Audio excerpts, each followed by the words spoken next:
Hey everyone, welcome to this explainer. Today, we are doing a deep dive into the Indian bond market and exploring some really powerful alternatives to traditional fixed deposits. Now, if terms like yield spreads and G-Secs usually make you want to run for the hills, stick with me. We are going to break down the latest data for 2026 and figure this whole thing out together, step by step. All right, let's kick things off with the ultimate question for Indian retail investors. Should you stick with your trusty, familiar fixed deposit, or is it finally time to dip your toes into bonds? Look, for decades, the FD has been the absolute bedrock of Indian household savings. It's simple, it's secure, and there are no surprises. But as the financial world changes, relying only on FDs might actually be holding your wealth back.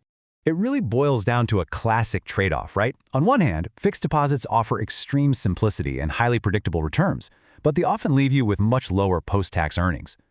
Bonds, on the flip side, do introduce some market risks, but they counter that with the potential for capital gains and some pretty incredible tax efficiency. Honestly, bonds might just be your secret weapon for beating inflation and taxes, if you know how to navigate them. So, we've got a ton of ground to cover in this explainer. We'll start with the fixed income dilemma, move on to government securities, decode those tricky credit ratings, talk about the illusion of safety, dive into the bond tax advantage, and finally, look at building your actual portfolio. Let's get into it.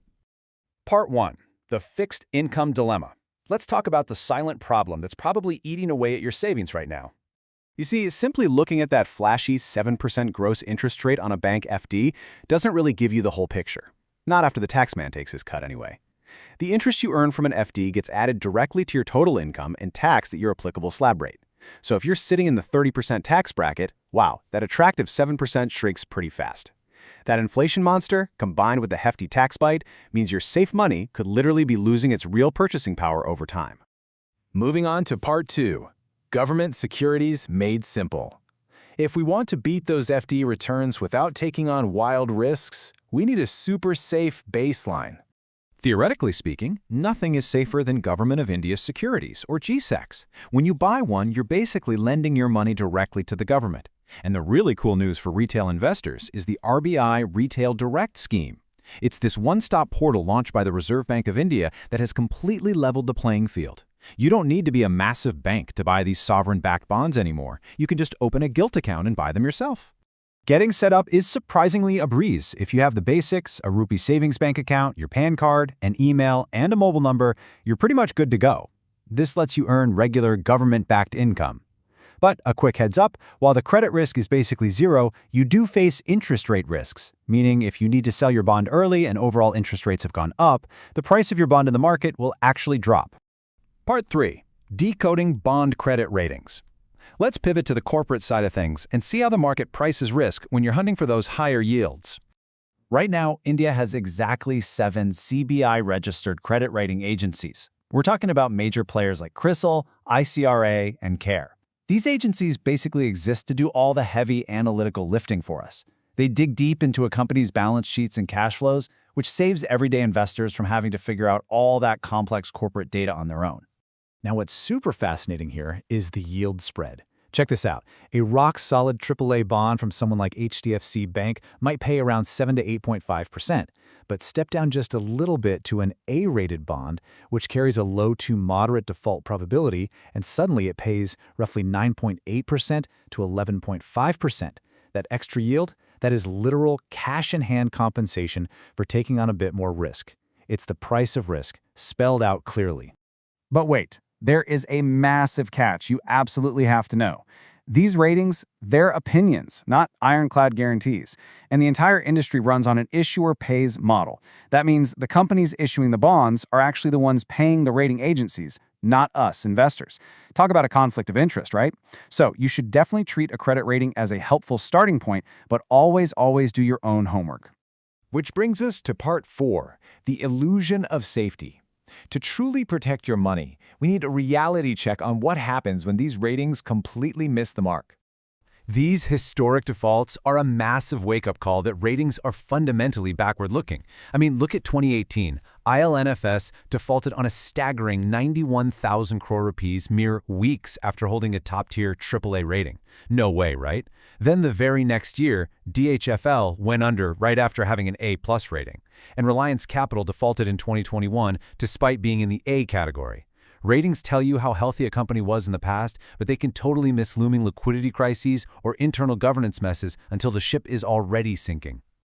So zooming out a bit, a credit rating really only tells you about step 1, default risk, but in reality, as an investor, you're juggling 5 distinct dimensions of risk. For example, there's interest rate risk. If the RBI hikes the repo rate, the market price of your bond is probably going down.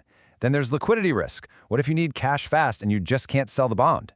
Add in reinvestment risk if rates drop by the time your bond matures, and of course the ever-present inflation risk. It's like a giant puzzle you have to put together. All right, part 5, the bond tax advantage. Let's flip the script and look at your actual post-tax returns, because honestly, the 2026 tax codes are an absolute game changer. This is where bonds can literally leave FDs in the dust.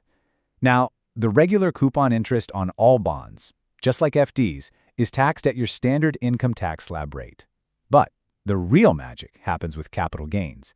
If you buy a listed bond and its market price goes up, selling it for a profit after just 12 months unlocks a highly favorable 12.5% long-term capital gains tax rate. For anyone stuck in the 30% tax bracket, this is a massive opportunity to capture returns at a fraction of the tax. Just remember, unlisted bonds do not get this VIP treatment. You really want to keep these specific tax rules in your back pocket. For instance, watch out for the 10% TDS that kicks in if your annual interest crosses 10,000 rupees. Actually, if your total income is below the taxable limit, please make sure to submit Form 15G or 15H so they don't deduct it.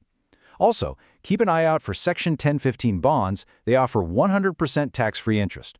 Oh, and if you recently sold some real estate, Section 54EC bonds from issuers like REC can act as a fantastic shield for those property capital gains, even though the interest on those specific bonds remains taxable. Finally, Part 6, building your portfolio. So, how do we take all this theory and actually apply it to your wallet? Let's look at a real-world example to see how it's done. Take a conservative investor like Priya.